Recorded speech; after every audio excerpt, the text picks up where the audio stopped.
Boa noite, gente. Sejam bem-vindos. Espero que todos consigam chegar aí a tempo para nossa live.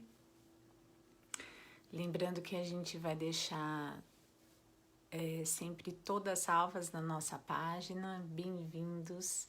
Bem-vindo, Cadinho, Marisa, Clarice, Eliana. Oi, Eliana. Boa noite. Cris. Vamos falando, Vera. Boa noite. Muito bem-vinda. Bruninha entrando. Aline, amiga, boa noite. Seja bem-vinda. José Roberto, boa noite. Vamos contando um pouquinho como é que vocês estão, como que foi essa semana. Boa noite, Lenita. Que saudade, gente. Nossa, eu fico tão grata também a Deus por nós termos esses recursos, né, atuais hoje, e que por mais que a gente não tenha o toque, a gente está conseguindo aí essa troca. Cássia, nossa, Cássia é lá pertinho de Manaus, minha amiga. Eu sei que a tua cidade nessa, depois você fala aí pra gente. Clarice, Alu, Cris, boa noite, bem-vinda, Cris e Ivan. Frank, boa noite a todos. Gratidão a minha. Mário, boa noite. Mário Sartori, seja bem-vindo lá de Rio Claro. Eu vi tua mensagem hoje. Débora, saudades, muitas saudades de vocês. Bom, gente, hoje dificilmente acho que você... Oi, Drica, tudo bem? Eu acho que dificilmente vocês veem que nas nossas lives às segundas-feiras é muito raro que a gente antecipe o tema da noite, né? Mas eu decidi antecipar um pouquinho qual que era o assunto que nós íamos abordar hoje, porque eu acredito que é um assunto extremamente importante para todos nós, da atualidade, o momento que nós estamos vivendo. É uma coisa que eu já venho trabalhando há muitos anos em nossas reuniões, comentando, falando, tentando principalmente passar para as pessoas todo o histórico, todo o estudo que existe em torno do suicídio, principalmente na nossa visão espírita. Por que a gente fala na visão espírita? Porque na realidade nós não estamos aqui, gente, para ou impor ideias. Eu falo que o achismo é um grande perigo, né? Eu acho, não, eu tenho que ter certeza daquilo que eu vou falar.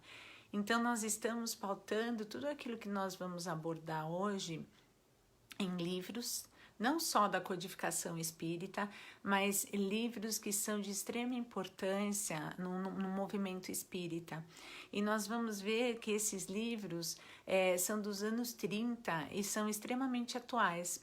A gente está vivendo já há algumas dezenas de anos índices de suicídios muito grandes, onde nós tínhamos já dentro da consciência aí da doutrina espírita alguns acontecimentos, né, que seriam tão atuais, e é o que realmente a gente está vivendo agora, inclusive em suicídios de jovens e crianças.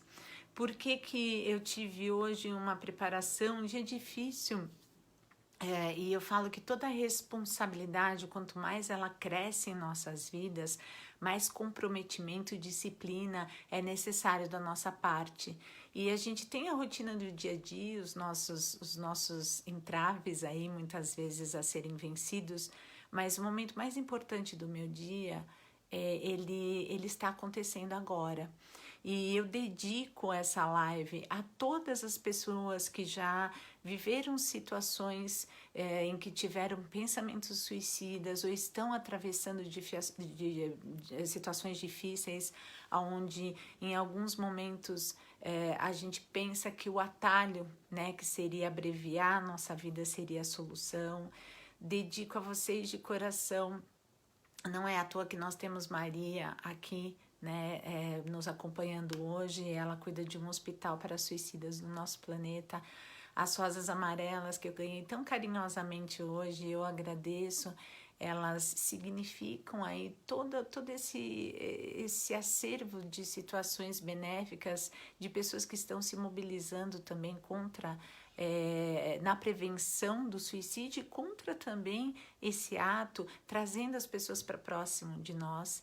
Dedico a vocês que me acompanham há anos em nossas atividades, dedico às minhas filhas que tiveram hoje aí um dia bem difícil também, dedico a Bruna, a Bruninha do centro, que está sempre nos bastidores me ajudando muito em todas essas circunstâncias, antecipando muitas vezes as postagens, né?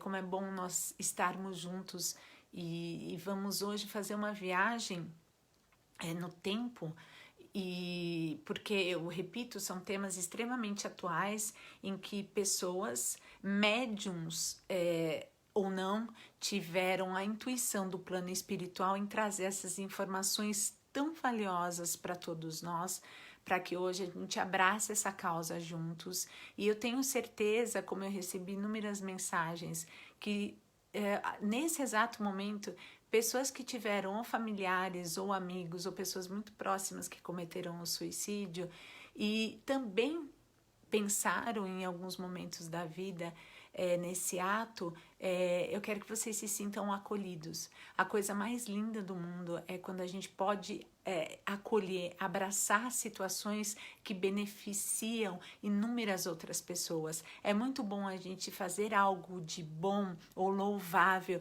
para uma pessoa que nos está próxima, mas quando nós conseguimos abranger inúmeras outras pessoas, é uma das maiores alegrias e talvez a única que o ser humano possa experimentar na Terra. Sejam muito bem-vindos. Essas rosas amarelas é para cada um de vocês que estão chegando aí, de coração para coração. E hoje a gente vai fazer uma prece e ao mesmo tempo essa prece de abertura para esse trabalho, para esse convite, abraçando todos nós, vai ser uma mensagem do nosso amado André Luiz. Não vou esquecer, Deise, todos os pedidos de vibração para as pessoas que estiverem escrevendo agora, e se eu não conseguir ver todas as mensagens, vocês, por favor, deixem anotado. Se quiserem mandar também mensagens, tá? Mais particulares, fiquem à vontade na nossa página também. E vamos dar início à nossa atividade agora. Eu lembro a vocês pedindo para que vocês deixem uma garrafa d'água, um copinho d'água. E esse copo d'água é extremamente benéfico para todas as pessoas que estão no nosso lar, que dividem aí o nosso convívio. Não deixem de beber água no final desse nosso encontro. Tentem permanecer até o fim. Pode ser que no começo algumas pessoas sintam um pouquinho de sono. Respirem profundamente. Acolham, né, essa mensagem do alto tão pacífica, tão benéfica que está chegando a todos nós. E que a paz esteja em nossos corações, trazendo principalmente agora esse texto. E antes de começar a ler, como eu sei que existem pessoas que estão participando pela primeira vez dessa live, o meu nome é André Amaral, eu sou dirigente espírita, palestrante e divulgadora também da doutrina espírita. Há 15 anos eu dirijo um trabalho mediúnico, aberto ao público, onde os médiuns, que não são seres extraordinários, vieram apenas com essa tarefa para cumprir como uma prova na Terra de uma dificuldade muito grande, mas estamos aí nessa tarefa juntos e graças a Deus o Grupo Esperança aqui de Jundiaí conseguiu reunir tarefeiros que com certeza a gente já vem de muitos e muitos séculos, e eu ouso dizer até milênios juntos. Existem textos do Emmanuel que dizem o seguinte, que nós que somos esses grandes amantes da doutrina espírita, simpatizantes da doutrina espírita, nós estávamos presentes quando o nosso Mestre Jesus proferiu o Sermão da Montanha. Então já tem um bom tempo que a gente está procurando respostas tão benéficas à alma, ao espírito, e elas estão chegando agora em 2020, onde nós estamos atravessando um dos momentos mais importantes do nosso planeta. Que Deus esteja na presença de todos vocês, nos vossos lares, nos vossos corações. Se vocês quiserem fazer uma introspecção, fechar os olhos, a gente vai agora proferir essa prece, então, em benefício de todos aqueles encarnados e desencarnados que estão nesse momento conosco. Texto antidepressivo. Quando você se observar à beira do desânimo, acelere o passo para a frente, proibindo-se parar. Ore, pedindo a Deus mais luz para vencer as sombras. Faça algo de bom, além do cansaço em que se veja. Leia uma página edificante que lhe auxilie o raciocínio na mudança construtiva daquelas ideias naquele momento. Tente contato com as pessoas, cuja conversação lhe melhore o clima espiritual. Procure um ambiente no qual lhe seja possível ouvir palavras e instruções que lhe enobreçam os pensamentos. Preste um favor, especialmente aquele favor que você esteja adiando há tanto tempo. Visite um enfermo, buscando reconforto naqueles que atravessam dificuldades muito maiores que as suas. Atenda às tarefas imediatas que esperam por você e que lhe impeçam qualquer demora nas nuvens do desalento.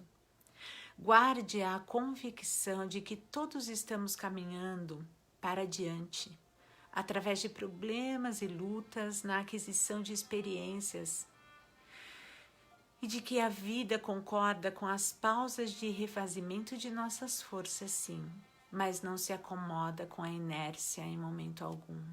André Luiz, psicografada por nosso querido Chico Xavier, do livro Busca e Acharás. Que os bons espíritos, mensageiros de Deus, cuja missão é instruir os homens no bem, na mansitude, na paz, na esperança, cultivando bons hábitos, bons pensamentos, palavras que enobreçam a alma. Estejam conosco nessa noite, suprindo em nós as nossas tantas deficiências ainda, colocando um medicamento através do amor e da esperança em todos aqueles que nesse momento se sentem um pouco confusos, perdidos, com dores, com medo. E que todas os nossos tantos questionamentos possam ter o cuidado de Deus, como as primaveras, como as sementes que florescem e dão frutos, tudo ao seu tempo. Nós não modificamos a vida em um instante, mas é sempre possível, olhando para o alto e pedindo a Deus que Ele nos dê forças de dar o primeiro passo. Boa tarefa a todos nós, e que assim seja. Vamos lá? Bom, gente, eu vou começar hoje falando de um livro que não poderia ser outro, né? Eu acredito que as pessoas que estejam já há algum tempo na doutrina espírita E eu até preciso pedir desculpas, porque a semana passada eu até formulei uma frase de maneira errônea. Eu falei assim que a doutrina espírita não era uma doutrina de fundo e sim de forma, muito pelo contrário. É uma doutrina de muito fundo, né? Tem uns bastidores que nós não conseguimos ainda qualificar, quantificar e principalmente entender. E não é uma doutrina de forma. Então, eu acredito assim que quando nós nos tornamos espíritas, a curiosidade mais nítida que me vem em mente é aquela do qual nós gostaríamos de manter contato com pessoas queridas que já nos antecederam na vida espiritual. Então, a maioria das pessoas, quando elas procuram um centro espírita, elas procuram pela dor, né? Ou elas procuram a doutrina espírita pela dor e poucas vezes pelo amor. E daí, então, se apresenta para a gente um novo horizonte de grande descoberta. Porém, é o fundo que nós temos que pesquisar, né? Não é a forma, porque nós identificarmos qualidades em um trabalho, nas palavras que um dirigente, um palestrante profere, é muito importante. Eu acredito que seja até extremamente importante que a gente se simpatize, obviamente, com a casa que nós frequentamos. Mas o estudo verdadeiro, a identificação do fundo dessa doutrina, ela vem com um conhecimento que nós dispensamos fora do centro espírita. Esse conhecimento que nós vamos buscar, esse conhecimento que estão nas obras, né? Então, é difícil quando uma pessoa chega para mim e fala, eu quero estudar. Eu acredito que nós tenhamos que estudar sempre a doutrina espírita, e toda vez que a gente pegar um livro e nós vamos ler, dependendo do momento das nossas vidas, a gente vai interpretar aquelas verdades e aquelas colocações tão nobres de uma maneira diferente. Eu posso dizer para vocês que a leitura, ela salvou a minha vida, né? Porque eu tinha muitas perguntas e as respostas, elas vieram através desses livros. E eu falo sempre, leiam, mas leiam meditando. Não peguem um livro apenas da doutrina espírita, porque nele reside uma história de vidas. Nele reside uma verdade que pode ser a nossa também em outras encarnações. Então, o estudo, gente, ele é algo de individual, é algo que nós realizamos fora da casa espírita também. E aquela troca em comum que nós temos quando nós nos encontramos é como se nós estivéssemos abraçando novamente aquilo que nós buscamos há tanto tempo. Não existe professor de espiritismo, existem pessoas que se conectam na mesma procura naquele momento, dividindo conhecimentos, né? Eu não estou aqui para ensinar, estou aqui para divulgar e talvez para encaminhar vocês para leituras que são muito nobres, tá? E o livro de hoje, para quem já sabe um pouquinho, ele se chama Memórias de um Suicida. É um livro, gente, ele tá tão velhinho, não sei se vocês conseguem ver as páginas amareladas aqui. Olha que coisa linda. Eu falo assim que os livros mais antigos parece que eles têm mais conhecimento, né? Porque eu fico imaginando por quantas mãos esse livro já não passou. Ele chegou através da gente por uma doação e tinha uma dedicatória. Olha só, com carinho do confrade. O dia 31/1/67, 1967, tá aqui a dedicatória, olha, escrita aqui. Então, 31/1/1967, eu não tinha nascido ainda. Mas vamos lá. Por que a doutrina espírita, ela nos convida a uma reflexão de todas as nossas atitudes?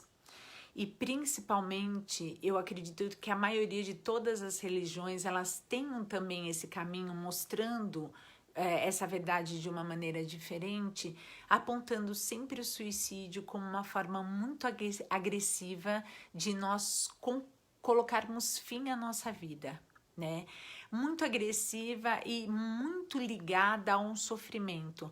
A um sofrimento, gente, que ele pode durar muito para o espírito.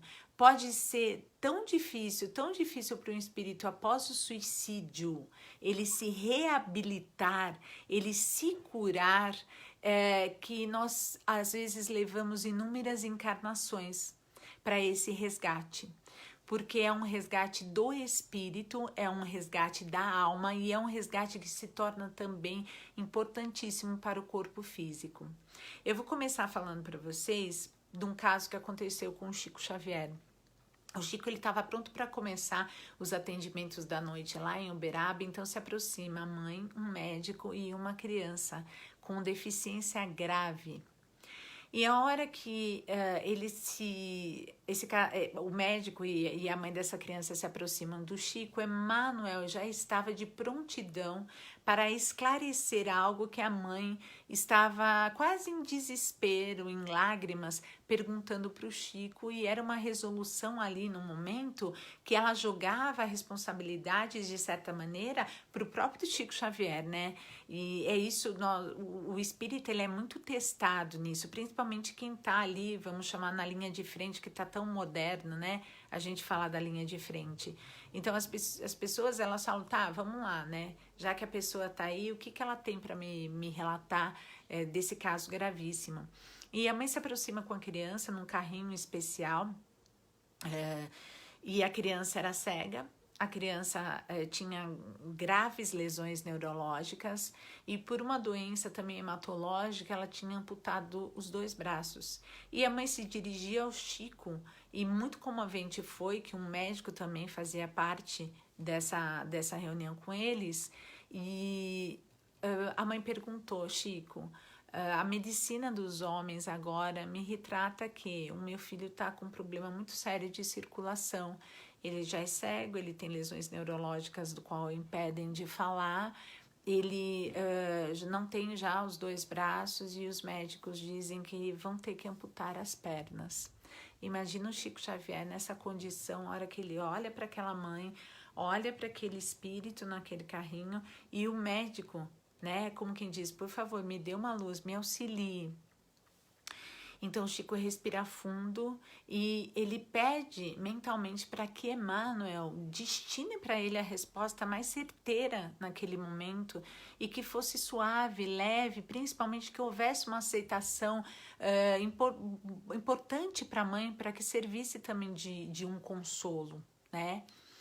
Então Emmanuel passa para o Chico Xavier a seguinte questão: diga para a mãe que os médicos estão corretíssimos e que esse filho que ela bondosamente trouxe ao mundo fora já suicida em inúmeras encarnações. E mesmo com todos os problemas dele, se ele conseguir caminhar, muito provavelmente ele vai procurar um lugar onde ele possa se precipitar. Aí, gente, abre pra gente uma nova esfera de consciência. Então, vem Memórias do Suicida, esse livro que ele foi escrito antes dos anos 30. Ele demorou 12 anos para ser publicado pelas federações espíritas, né? Por quê?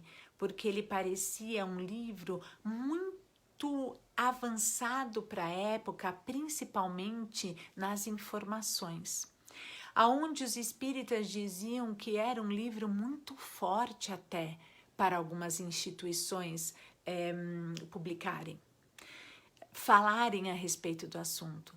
Mas hoje, em 2020, eu questiono para vocês, o que seria de nós espíritas se não acreditássemos na vida após a morte e nas consequências de tudo aquilo, de todos os nossos atos, de tudo que nós pensamos, de como nós agimos, se não fossem essas obras? Porque falar de amor, todas as religiões falam. Falar de caridade também. Mas falar de vida após a vida, onde pessoas tiveram que ir para um vale mais sombrio que é do suicida e tiveram a capacidade de voltar e trazer para a gente essas informações, em pouquíssimas outras estradas religiosas nós vamos conseguir encontrar. E a gente vai falar de alguns... Esse livro ele é dividido praticamente em três capítulos extensos, 3 partes, vamos dizer assim.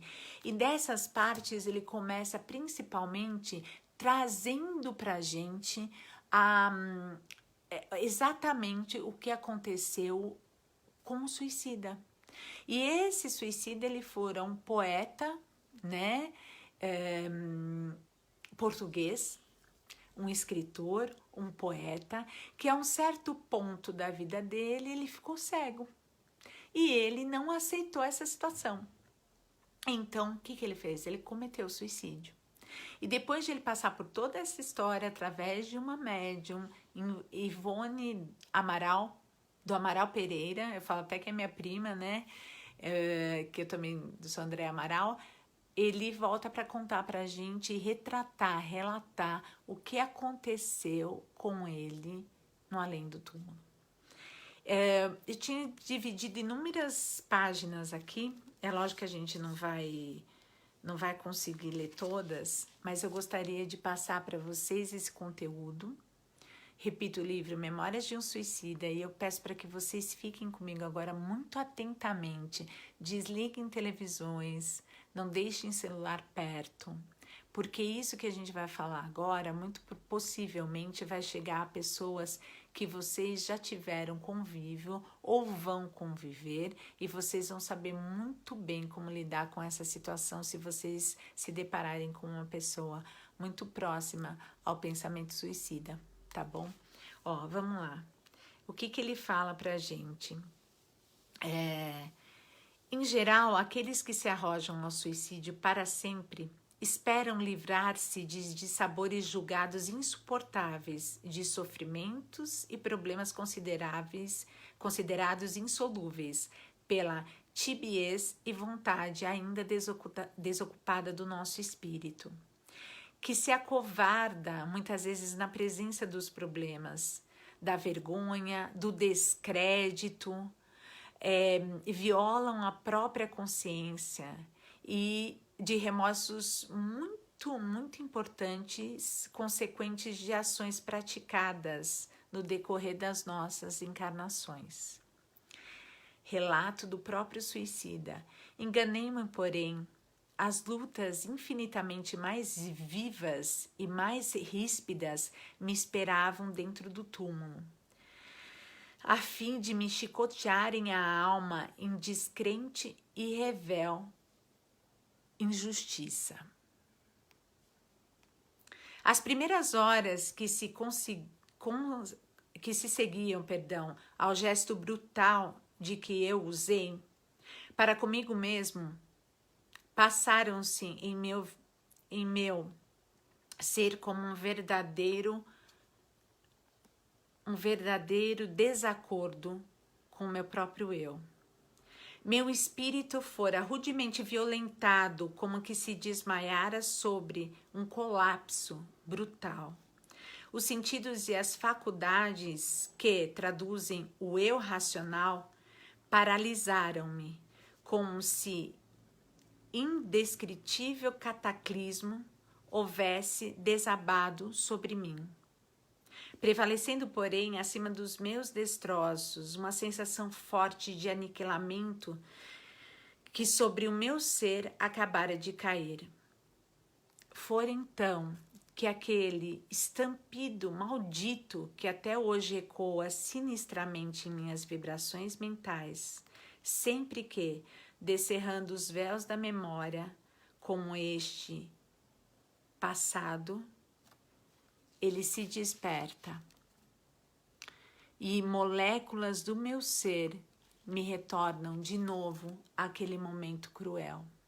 Vamos contar um pouquinho como é que foi o suicídio. Ele se viu cego e ele então pegou uma arma e atirou no próprio crânio. Então, o decorrer do livro nos mostra qual que é a paisagem que ele, do outro lado, se viu. Primeiro, gente, a vida não cessa com a morte. E todas as dores que nós temos, elas estão dentro da nossa consciência. Todo suicida, eu indico para vocês um filme, Amor Além da Vida, com Robbie Williams. Vejam, ele retrata para a gente exatamente o que é o estado de consciência. Todo suicida, ele vai ter uma dor ele vai ter um desânimo, ele vai ter muitas vezes uma perturbação que ele não sabe de onde provém. A única vontade que ele sente é de colocar fim àquela dor, àquela perturbação. É uma dor muitas vezes retratada para a gente inúmeras vezes no centro espírita, no meu consultório, como se fosse um vazio, mas que esse vazio ele grita, ele fala de uma maneira tão dilacerante ao espírito que tudo que a pessoa deseja é que isso acabe. Mas nós temos que hoje conversar e falar principalmente na visão espírita desse livro, desse conteúdo divino que salvou inúmeras vidas. Eu vi pessoas dentro da casa espírita saindo com esse livro a tiracola e voltando depois de meses chorando, dizendo que o livro que retratava ali foram exatamente sintomas que ele tinha, que eles tinham, sonhos que eles tinham, que muitas vezes impulsionavam eles para esse ato, mas que alguma coisa lá no íntimo da consciência dizia: não, esse sacrifício não vai valer a pena. Toda pessoa, gente, que cometeu suicídio, creia, inúmeros de nós já não aguentamos, sucumbimos à própria dor em outras encarnações. Quando a gente vai se aproximando mais ou menos da mesma faixa etária que nós cometemos o suicídio em outras vidas, nós vamos ter um desejo muito forte de fazê-lo novamente. Vocês podem estar se indagando, estão até me pedindo aqui, né, nessa intuição que eu estou tendo agora. E as depressões, as pessoas que estão extremamente depressivas, que cometem o suicídio. Vamos falar um pouquinho sobre isso, porque existem muitas atenuantes. Existem muitos atenuantes para qualquer ato que a gente proceda em nossas vidas, para qualquer ato que a gente venha se arrepender. Então, o suicida, para começo de conversa, ele não fica desamparado, muito pelo contrário. Existe uma estrutura no plano espiritual extremamente respeitosa a fim de atendê-los, extremamente de devoção, de amor, de dedicação. Começando para que, principalmente, a gente tenha noção, o Vale dos Suicidas, onde a maioria das pessoas que cometem o suicida vão de maneira imediata, quase que imediata, ele está sob a tutela de uma equipe de Maria de Nazaré e Dr. Adolfo Bezerra de Menezes. Nós somos, após o suicídio, extremamente observados de maneira individual, tutelados de maneira individual. Mas aquela situação, ela só vai se transformar a partir do momento que eu tomo um estado de consciência de que tudo aquilo que eu fiz terá sempre uma reação. Aquela minha ação, eu vou ter reações. Essas reações continuam sendo psicológicas, emocionais e físicas no além do túmulo. Então, o suicídio, gente, ele não cessa o sofrimento. Muito pelo contrário, ele dá prosseguimento a uma dor tão grande, que para nós retratarmos, e eu digo para vocês, eu estou emocionada porque eu sinto a presença de espíritos aqui ao meu redor, né? Eu estou o tempo todo me concentrando para falar para vocês da maneira mais fácil possível, mas são emoções que nós, como espíritas, médiuns, sentimos, muitos chorando, outros agradecendo. É assim a vida dos médiuns, gente. Doutrina espírita não é canção de ninar. As pessoas fogem do compromisso, mas ele chega até nós e é uma forma de bênção indescritível. Quando ele morreu, quando ele desencarnou após um tiro no cérebro, ele ficou inúmeros anos contemplando a cena do próprio suicídio. Então nós ficamos contemplando, infelizmente, de maneira tão penosa, a cena do suicídio. O ambiente, ele vai se tornando hostil, frio, ele vai se tornando pesado, cinza, escurecido. O suicida sente medo, o suicida sente pavor. Muitas vezes ele olha o próprio corpo e ele vê o corpo dilacerado pelo ato com que ele procedeu para o suicídio. Um tiro na cabeça, o nosso querido protagonista do livro, ele sentia, depois de reabilitado ainda, que escorria do tímpano dele o sangue. Vocês vão falar, Andréa, tá me causando medo. Não, nós estamos despertando a nossa consciência para a gente ter certeza absoluta de que esse não é o caminho. Gente, ninguém disse que viver seria fácil. Viver é um grande desafio, mas agora, principalmente nesse momento do planeta, é um desafio que tem que agregar. Tudo aquilo que nos torna nocivo, pessoas, situações, ambientes, a gente tem que conseguir sair deles. Depois desse relato dele, de inúmeros anos sofrendo a cena do próprio ato, ou com companhias espirituais que estavam em estado mais deploráveis do que o dele, porque o Vale dos Suicidas, ele está no núcleo do nosso planeta, e todo suicida, gente, ele tem uma energia tão descompensada que se ele se aproximasse de nós sem os cuidados de Maria de Nazaré e a sua equipe, que é extensíssima de milhares, milhões de espíritos com essa nobre capacidade de atendimento aos suicidas, se ele se aproximasse de nós agora sem o amparo da espiritualidade superior, nós não sobreviveríamos ao campo de energia hostil deles. Quando uma pessoa se suicida aos 30 anos de idade e ela deveria viver até os 90, muito provavelmente, durante esses 60 anos restantes, ela vai sofrer de uma maneira muito penosa. Por quê? Porque Deus pune, porque Deus desampara, porque Deus esquece desses suicidas? Não. Porque o suicida, gente, ele tem uma autopiedade tão grande. A dor dele é milhões de vezes maior do que a dor daquele momento que ele estava sentindo. É tão sufocante que a única coisa que ele consegue ver é a dor. Ele não consegue ver mais nada. E essa dor, ela vai crescendo. Se nós colocarmos água dentro de um copo incessantemente, o que vai acontecer? Ela vai cair. Então, essa dor que parecia uma dor insuportável quando encarnados na Terra, se torna uma dor insuportável. Repito, o suicida vê a cena do próprio desatino daquele momento durante muitos e muitos anos, até ele completar o ciclo dele. Para ser mais explicativo, se a pessoa volta a essa encarnação e o ciclo da existência dela teria que ser até 90 anos, se ela comete o suicídio há 30 anos, durante 60 anos, ela vai amargar a dor do suicídio. Eu repito, existem atenuantes. A gente vai tentar falar um pouco sobre isso depois. Um hospital para suicidas na crosta do nosso planeta, ele é extremamente, gente, organizado. Só que quando o espírito desencarna, como tudo é uma questão de estado de consciência, principalmente onde prevalece a culpa de uma maneira muito violenta, é a autopunição que vai gerando dor ao espírito. Então, inúmeros quadros mentais são abertos. Quadros mentais onde ele vai ver os filhos que ficaram sofrendo, a esposa, os pais, os amigos e assim por diante.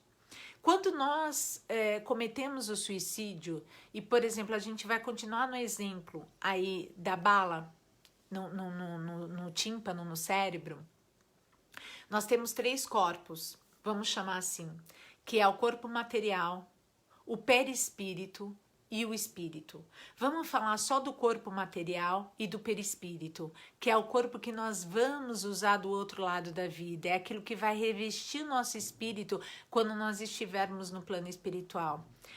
Essa bala de um revólver, ela não perfurou apenas o cérebro. Ela perfurou também a base, principalmente, do nosso corpo espiritual. E nós vamos deixar ali sequelas muito graves. E nós não vamos ter a capacidade de reconstituir o nosso perispírito novamente. Por quê? Porque no perispírito, a criação mental, a criação do que somos, do que fazemos, das nossas culpas, das nossas alegrias, das nossas conquistas, ela fica armazenada.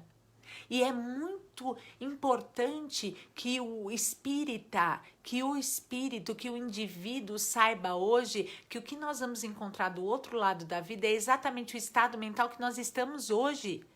Por isso que a morte, gente, ela não é uma coisa que ela tem que ser realizada ou mentalizada por nós. Ela tem que vir exatamente no momento que nós teríamos que sair desse corpo, planejada. Todos nós sabemos exatamente como nós vamos morrer, a não ser pelo suicídio.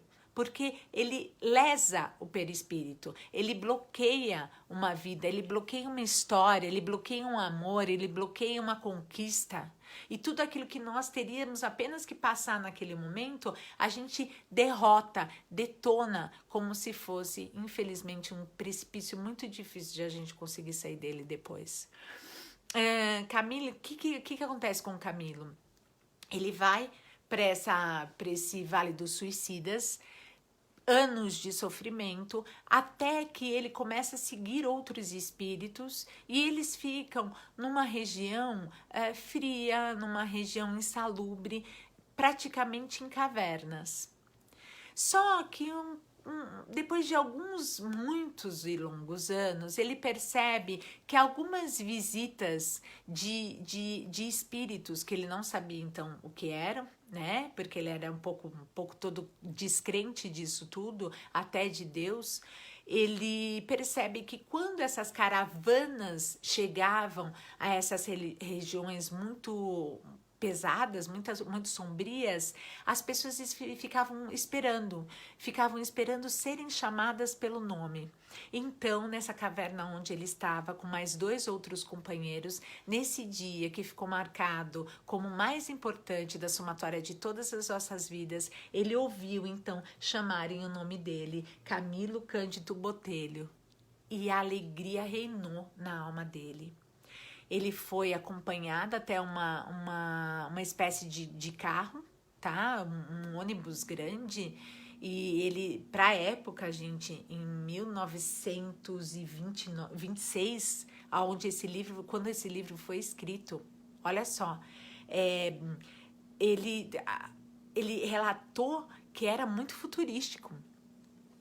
E a hora que ele saiu com essa caravana, nessa espécie de condução, ele já via que a respiração dele ia modificando, que a dor e o sangramento que ele via ainda no corpo dele já estavam cessando. E ele começa então uma nova jornada. Ainda não sabia que tinha desencarnado, ele não sabia que ele tinha realmente conseguido concluir aquele feito para eliminar a dor dele. E os anos vão passando e ele começa como um grande estudioso. Ele estuda, gente, desde a arte, ele volta a estudar sobre os princípios da natureza, ele se identifica com coisas que até então ele não conseguia ter olhos para enxergar, e muitos relatos, são relatos assim que a gente vai pegando e falando, meu Deus do céu, como que é possível que as pessoas não tenham lido essa obra. Uma coisa interessante para falar é que o suicida, gente, ele é sempre muito precipitado. E nessa passagem do livro, existe um amigo do Camilo que ele retrata pra gente uma história muito divina. O nome dele é Jerônimo. Então, o Jerônimo, ele sempre portugueses, eles eram 3 portugueses que tinham cometido suicídio, eles estavam juntos nesse vale. E a hora que eles foram resgatados juntos. E o Jerônimo, ele retratava o seguinte, que ele fora, na época, um grande comerciante, né, da corte, e ele começou a falir. E ele foi perdendo muito dinheiro que ele tinha. E daí começou a vergonha, os filhos já não podiam ter aquela situação tão favorável, os créditos foram sendo aí aniquilados, a esposa queria queria ser uma grande mulher da sociedade, então eram as servas, os perfumes, as roupas e assim por diante. E ele chega um dia desesperado, porque um grande carregamento dele, de um navio, ele tinha sido perdido. Não sabia se tinha afundado ou não o navio, enfim. E a hora que ele chega em casa, ele pede à mulher: eu gostaria muito de conversar com você. Ela fala: agora eu não posso. Eu tenho um jantar beneficente, não posso te seguir nesse momento para a gente conversar. Nós conversamos amanhã. E naquele desespero que já vinha de meses e meses de acúmulo aí de dívidas financeiras, ele se tranca no escritório dele, né, na biblioteca, e também põe fim à própria vida. Passam os anos, ele passa por todas aquelas situações de estado de consciência. O que ele trazia com ele era a culpa, era a tristeza, era a depressão, era o que nós talvez pudéssemos traduzir hoje em ansiedade, porque eu repito, o suicídio ele é precipitado. Por que ele é precipitado? Porque ele acredita que aquele momento único de talvez até desespero, ele vai se eternizar, e não, gente. As primaveras, elas não cessam, né? Nós precisamos de todas as estações do ano, nós precisamos que a natureza se transforme, que as coisas aconteçam ao nosso redor. Nós nunca estamos desamparados. O suicida, ele se acredita desamparado. As pessoas que estão no momento agora com pensamentos suicidas, independente das questões que estejam agora ao redor da vida de vocês, por favor, parem um pouco e observem tudo isso que a gente está tentando agora passar para vocês, que são relatos de casos verídicos. A autora desse livro, ela pede só para não identificar com todo o sobrenome os personagens, mas todos eles existiram e todos eles, de maneira histórica, se a gente for procurar, realmente foram acometidos aí, infelizmente, pela vontade de dar fim à própria vida. Quando Jerônimo se recupera, depois de longos e exaustivos anos de dor, ele recebe a permissão de voltar à Terra. Mas olha só, gente, ele meio que impôs um pouco as condições de voltar à Terra, porque ele queria estar vestido com o mesmo paletó, o mesmo chapéu, talvez até a mesma gravata, e queria levar flores. Olha só. E com essa consciência já que ele estava numa outra vida, ele não tinha o discernimento ainda de saber que as coisas não estavam mais como antes. Ele parou no tempo. Um dos relatos que mais tocam a gente pelo suicida é que ele acredita que 60 anos foram única e exclusivamente alguns dias. E não é assim. O mundo muda, as pessoas sofrem, e a perda, a gente sempre fala que quando uma pessoa adoece, adoecem todas as pessoas que estão ao redor dela. E quando uma pessoa desencarna pelo suicídio, qual que é a dor que prevalece ao redor dela? O que será que fica naquela casa?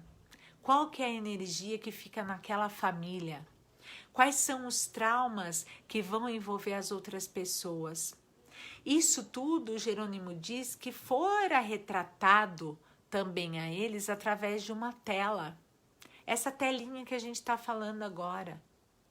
E também o Camilo, ele diz o seguinte, que quando ele entrou nesse departamento onde uma tela, que a gente nem tinha, gente, a televisão a plasma, o celular, nada, a gente está falando aqui de 1929,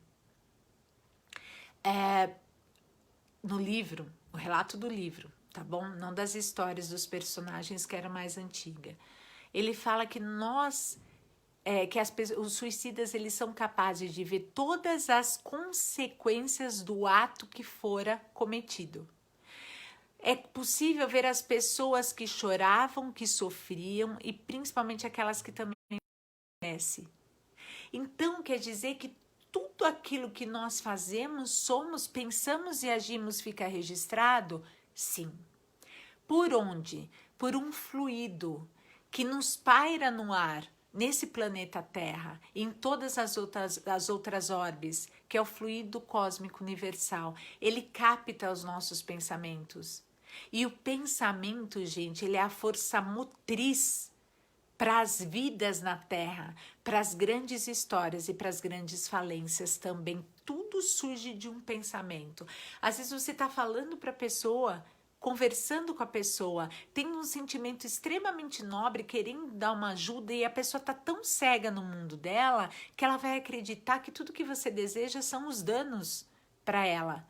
Nós temos que nos comunicar com afeto, com amor, mas tem que surgir do pensamento e do sentimento. Uma pessoa, gente, que ela tá num estado depressivo, de ansiedade, numa nuvem negra de situações na vida dela, temos que ter muito cuidado. Para a gente se aproximar dessas pessoas, a gente tem que proferir uma prece, pedir assistência desses espíritos. Existe o suicídio consciente, né? Aquele que realmente você vai e se joga de um precipício, e existe o suicídio inconsciente, que está levando uma grande leva de espíritos aqui da Terra, que poderiam ser espíritos extremamente úteis na tarefa que eles vêm a desenvolver, muito antes do tempo. Então, ele quer voltar e quer visitar os seus familiares. Então ele deixa um casal de filhos e a esposa, que era uma mulher muito respeitada pela sociedade, pela sua condição financeira, pela condição intelectual, pela postura naquele momento da família, da sociedade, toda essa pompa que a gente sabe que existe, né, que são os títulos. Então ele volta, mas ele vem acompanhado de 2 espíritos.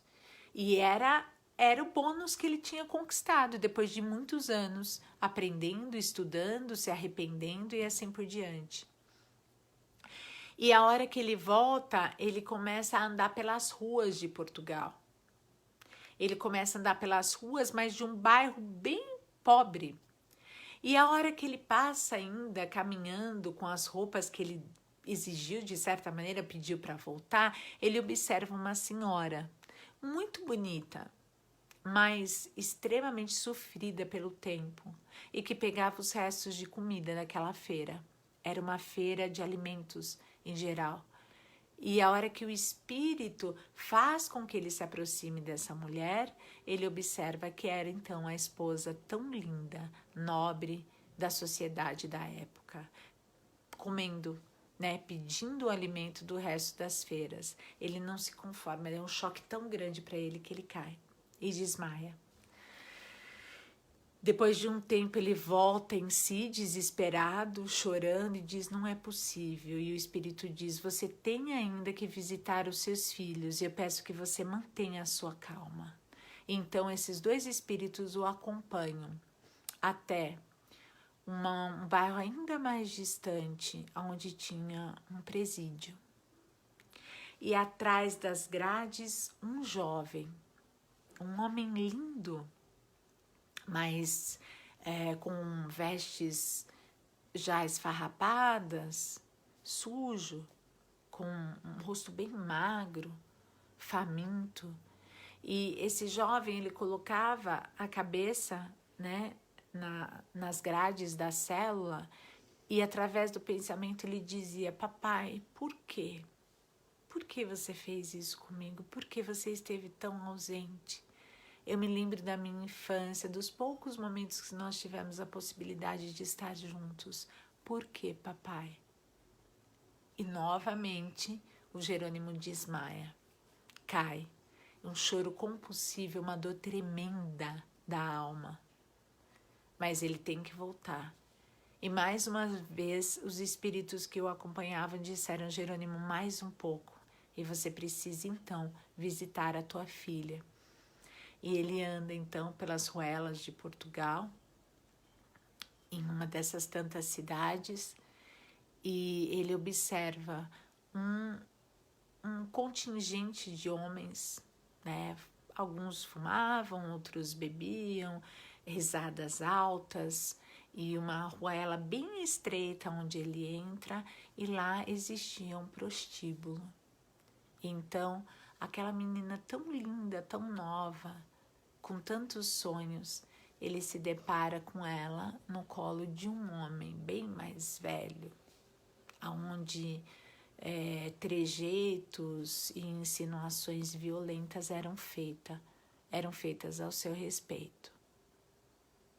Então, ele, em desespero, cai de joelhos e lágrimas copiosas do fundo do espírito. Ele já estava desencarnado, ele era um suicida.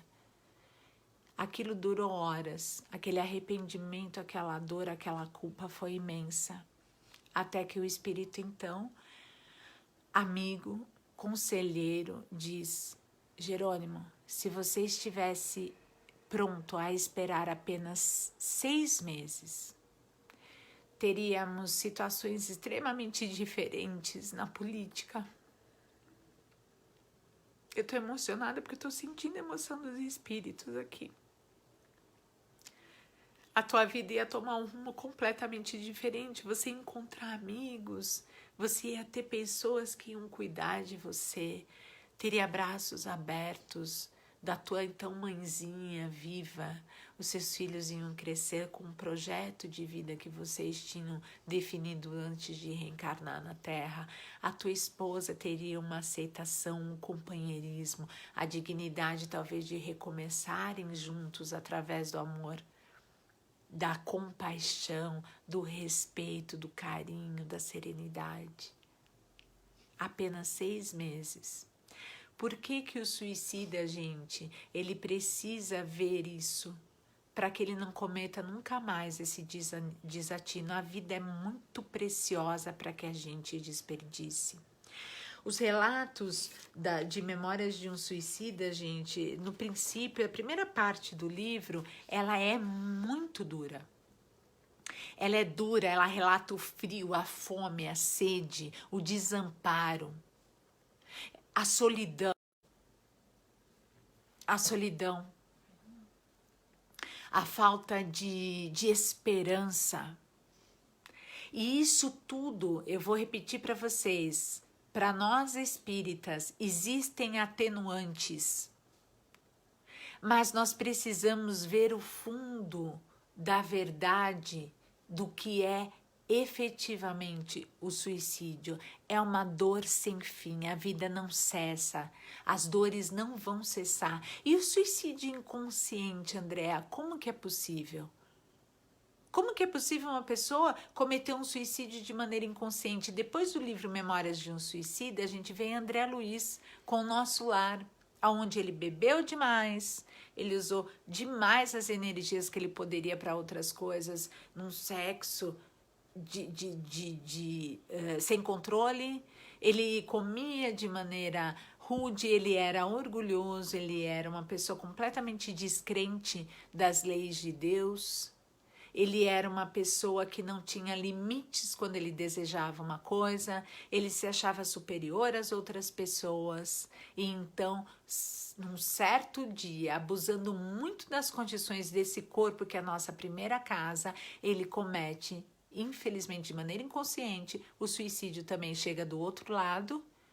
O estado de consciência dele leva ele para uma região insalubre, da qual nós denominamos umbral. Ele fica 9 anos lá e ele sai dessa região e vira o cidadão do nosso lar, escrevendo obras que são pesquisadas hoje até pela NASA e por inúmeros médicos louváveis que estão indo trazendo a ciência espírita junto à ciência convencional para salvarmos, darmos a oportunidade das pessoas hoje terem a esperança, salvar do desalento, da descrença. Gente, se nós temos os nossos pensamentos retratados no além do túmulo através de uma tela, e creiam, por mais que seja André que está falando aqui para vocês, isso está tudo em base aos livros que nós estudamos da doutrina espírita, inclusive do Chico Xavier e principalmente dele. Por que nós não podemos, através agora desse conhecimento, começarmos a reiniciar a nossa vida, a nossa manhã de uma maneira diferente. Eu vou repetir para vocês. Nosso estado de consciência determina como será a nossa vida no além do túmulo. Aliás, determina como será a nossa morte. Por isso que a gente vem falando tanto dos pensamentos, por isso que a gente tem falado tanto daquilo que é a nossa conduta. Reconhecer-se suicida fora da matéria, eu acredito que seja uma das coisas mais difíceis para o espírito. Quando nós temos o contato de um espírito, gente, principalmente em reuniões mediúnicas, uma das tarefas mais difíceis para os médiuns na passividade, porque são comunicações extremamente sofridas e o médium ele vai se sentir gélido. As mãos ficam geladas, o corpo fica gelado, e muitas vezes o médium está nesse livro, Memórias de um Suicida, ele vai ver exatamente o modo com que a pessoa se suicidou. Então, gente, mediunidade não é canção de ninar, mas é um dos comprometimentos mais importantes que a gente tem para com o todo, para com Deus, para com a espiritualidade. Sejamos vencedores de nós mesmos. É extremamente importante que nós tenhamos a consciência que a vida não cessa e que o sofrimento é 1000 vezes pior. É o sofrimento moral do espírito. O que dói mais pra gente? Uma dor de cabeça ou uma pessoa dizer, falar algo que te magoe? Quanto tempo demora uma dor de cabeça simples? Você vai passar com analgésico? Você vai, de repente, dormir, no dia seguinte você acorda com uma dor mais aliviada. E quanto tempo perdura na alma uma ofensa, uma traição, uma humilhação? Quanto tempo perdura na alma a ausência de fé, de esperança, de resignação? A pessoa negativa, a pessoa que não vê esperança no amanhã e nas pessoas, que se concentra única e exclusivamente no foco daquele problema. Por que nós nos movimentamos aqui para fazer uma live falando sobre o suicídio como espíritas de um grupo ativante há 15 anos, 2 vezes por semana abrindo trabalhos mediúnicos? Porque as dores mais fortes do espírito vêm de suicidas. Olha que caso, olha quanto conhecimento. E daí, gente, pra gente encerrar aqui daqui a pouquinho, existe esse livro aqui do Chico Xavier, A Terra e o Semeador. Todos os livros, eu vou pedir pra Bruninha colocar aí, todos os livros vão estar aqui, tá? A maioria hoje a gente encontra em PDF. Então, que eles trazem pra gente? Vocês lembram que eu tinha falado que nós temos 3 corpos e quando a gente acomete, né, que é esse corpo físico, o perispírito e o espírito, obviamente, eles vão sentir? O que nós precisamos para voltar numa outra vida? Um outro corpo. Mas da onde ele é moldado? Através do perispírito, que é o corpo espiritual. Então, muitas doenças, gente, que são doenças congênitas, muitas doenças que não se explicam. É muito natural a gente ver, por exemplo, crianças que desencarnam em tenridade. Vamos supor que uma pessoa aos 60 anos comete o suicídio e ela deveria viver até os 70. Passando um tempo de readaptação, reconstrução psíquica do espírito, ele então se arrepende e pede para reingressar num novo corpo, numa nova família, numa nova encarnação. Só que antes de ele recomeçar a história dele ao longo das encarnações em ascendência no espírito, restavam apenas 10 anos. Esses 10 anos que ele não concluiu com o suicídio. Então ele volta. E às vezes, gente, esse perispírito, esse corpo que foi em outra existência, e parabéns aos pais, As mães, porque vocês abrem o berço de uma outra encarnação a esses espíritos já tendo consciência de que eles vão desenvolver uma doença e que vocês vão estar lá por mais dor que uma mãe sinta, para enobrecer esse gesto de abrir as portas da reencarnação a alguém que em outra vida não conseguiu, apenas não conseguiu e sofre. Então volta e tinha que cumprir só 10 anos, fica 10 anos na carne, na reencarnação. Então aí a gente começa a explicar, tá aqui nesse livro, gente, não é a André que tá falando não, o porquê dos desencarnes de espíritos em tenridade e as anomalias congênitas. Então ele fala o seguinte aqui, que muitas vezes a pessoa que perfurou o cérebro lesou o sistema nervoso central e esses DNAs, essa constituição, ela começa no perispírito. Então aí se explicam as grandes deficiências e anomalias congênitas. A gente pode colocar inúmeras delas aí. Um atraso, uma deficiência, a cegueira, porque a gente está falando tudo do crânio. A pessoa que tomou um veneno, ela vai de uma maneira muito violenta prejudicar todo o sistema digestório dela. E muitas vezes ele se propaga não só como um tumor, mas também com grandes problemas digestórios, repito, que a pessoa leva ao longo da vida dela. Se a pessoa se precipita de um prédio, de um precipício, muito provavelmente ela viria em outras vidas com problemas muito importantes para caminhar, dores, sem talvez uma perna, uma mão e assim por diante. Vou falar uma coisa para vocês, gente, é necessário muita coragem para estar aqui falando isso para vocês, porque eu sei, eu tenho familiares com anomalias congênitas na minha família. E eu sei que é um resgate.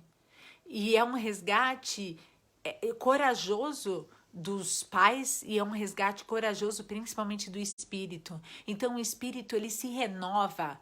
O espírito ele é capaz de passar por provas, sim. Ele pede isso.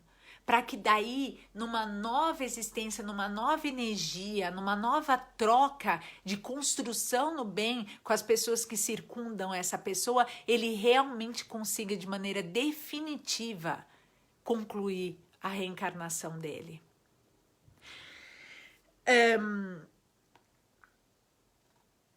O problema das doenças, gente, na vida da gente, eu vejo isso de maneira muito nítida. Olha só como o espírito está preparado. Não é natural que a gente olhe uma pessoa e fale, meu Deus, era uma pessoa tão maravilhosa. Por que ela partiu com um câncer? Por que uma doença tão brusca, tão rara acomete essa pessoa? É o pedido do espírito ao reencarnar para que ele, naquele momento, consiga refazer o corpo material dele. E para refazer o corpo material dele, ele tem que viver, muitas vezes desenvolve essa doença e volta do outro lado, gente, sorrindo para a vida. Quantas e quantas pessoas me retratam, filhos, irmãos, parentes que viveram uma vida inteira numa situação vegetativa quase, ou numa cadeira de rodas, ou sem falar, sem conseguir se alimentar, sem conseguir sorrir, doenças degenerativas no finalzinho aí da existência na encarnação. E depois as pessoas falam, Andréa, eu sonhei com a minha irmã, ela caminhava, ela viveu na cama durante 34 anos. Andréa, o meu pai, que era cego, pintava um quadro num sonho meu. Nossa, que resgate lindo! A minha irmã, que por muitos anos sofreu de uma doença, andava brincando num campo florido. Espíritas. E não espíritas. Porque esse Deus grande, essa energia do universo que move os seres e as pessoas, eles apostam demais em nós. Não se sintam inferiores a ninguém. Não deixem que as pessoas, com o achismo delas e muitas vezes a arrogância, faça diminuir em vocês as expectativas que vocês têm ainda do mundo e da vida. O suicídio não resolve nada. Nós precisamos agora estar conosco. Quem somos nós? Qual é o meu propósito de vida? O que eu posso fazer hoje de melhor? Porque o melhor antídoto para a depressão, gente, é nós fazermos o bem aos outros. Na vida, isso é regra. O que nós dermos para a vida vai nos trazer de volta. Não desistam. Não desistam.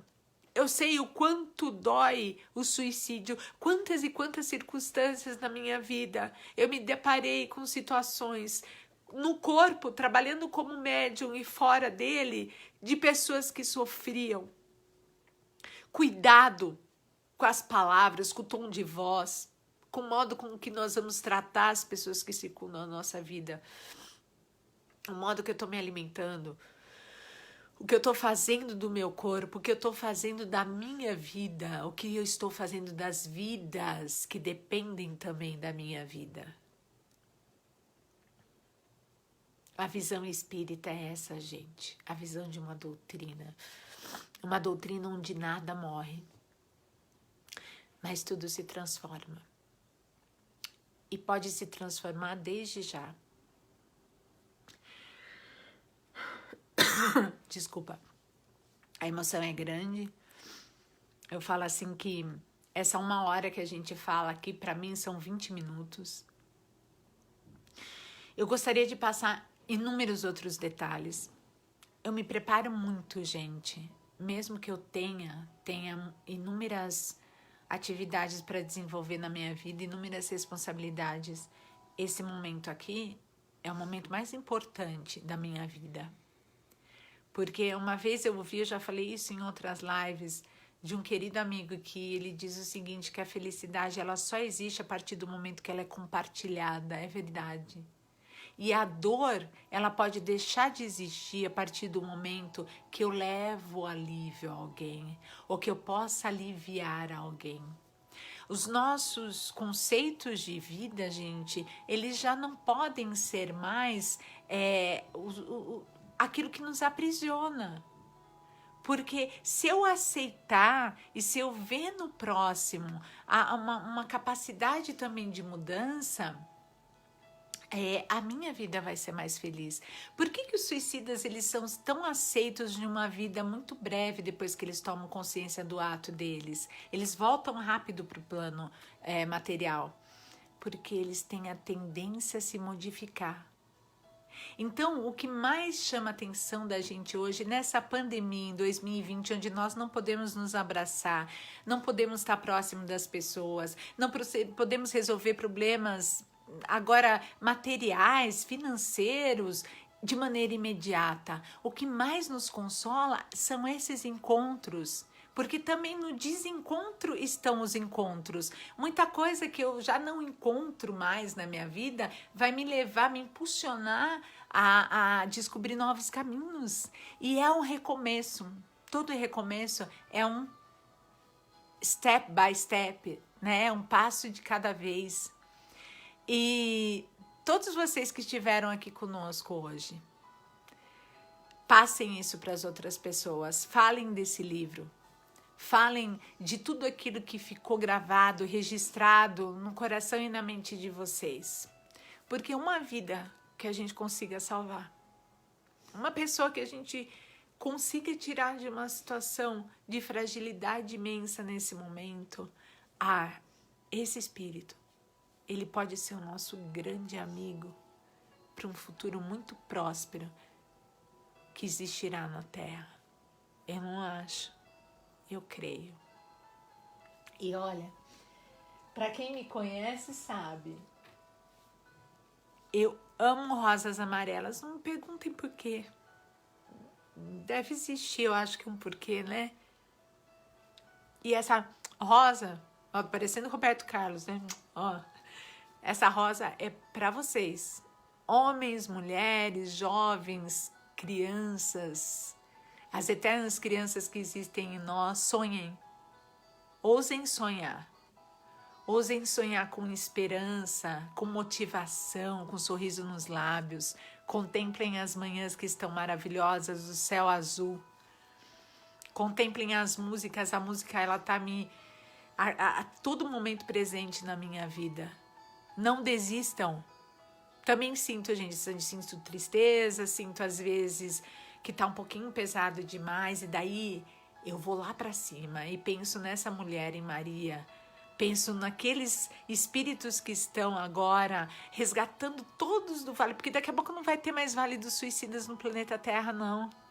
A gente vai ter um mundo muito melhor, construindo mais sonhos, mais coisas que nos transporte para algo de muito melhor e algo de muito maior. Essa rosa para vocês. Amo rosas amarelas. Agradeço essa pessoa que me deu num momento triste hoje que eu tava meio... A pessoa chega com essas rosas e eu nem vi. Deixou aqui na portaria da minha casa. Obrigada de coração. Eu também te amo, Lu. E nós vamos fazer, calma que a gente vai fazer nosso agradecimento agora. Eu só quero que vocês me falam como que está o coração de vocês nesse momento. Sintam-se abraçados por mim. Eu não sei se meu abraço tem muita valia, mas eu quero abraçar todo mundo, essas 75 pessoas que estão aí agora me vendo e todas as outras depois que estarão vendo essa live em outros momentos. Gratidão, gratidão a minha também, Aline, um beijo, Sueli. E vamos agradecer então. São poucas as pessoas que nas lives elas fazem uma prece, né? E eu vou repetir o que eu repeti no começo agora dessa live. Eu dedico todo esse trabalho de hoje, gente, às minhas filhas, que me aceitaram como mamãe delas.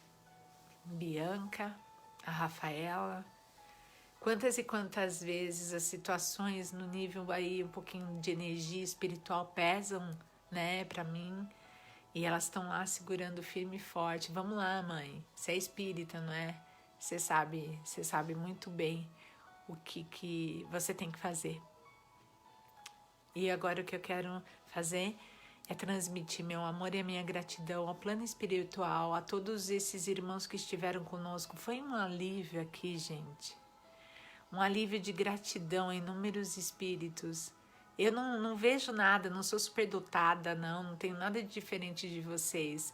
Foi só a gratidão no sentir desses inúmeros irmãos que estavam em aflição.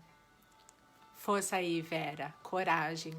Que bom que você está confortada. Obrigada, Natália. Robson, muito obrigada. Para vocês, meninas e meninos, eu adoro presentear com rosas. Os meninos também, os homens, né? É muito linda.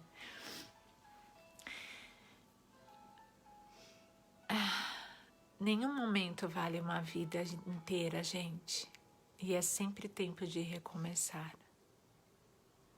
Pai bendito, obrigada pela oportunidade que os meus pais me deram a abrir as portas da reencarnação, por estar viva em 2020, observando quantas pessoas estão à procura de si mesmas e o quanto existe a tendência em todos vocês que estão aqui hoje a se melhorarem, e principalmente eu mesma.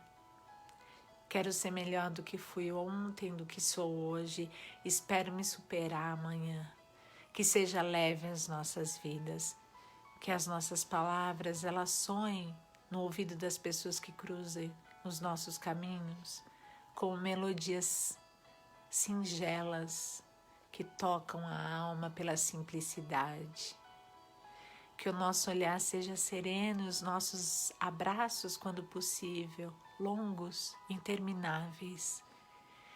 Que essas lágrimas que possivelmente venham ainda a rolar em nossas faces sejam lágrimas abençoadas de cura, de refazimento do espírito, de recomeço. E que a paz que nós tanto almejamos em espírito, ela esteja com todos vocês, não só durante essa semana, Mas durante todos os momentos em que por algumas circunstâncias nós viermos a perder um pouco o equilíbrio, lembrem de coração que aquele momento ele é apenas um sopro perante a eternidade. Tudo vai passar, tudo dará certo. Que Deus abençoe a todos nós. Gratidão e para vocês, de coração, linda. Obrigada, gente.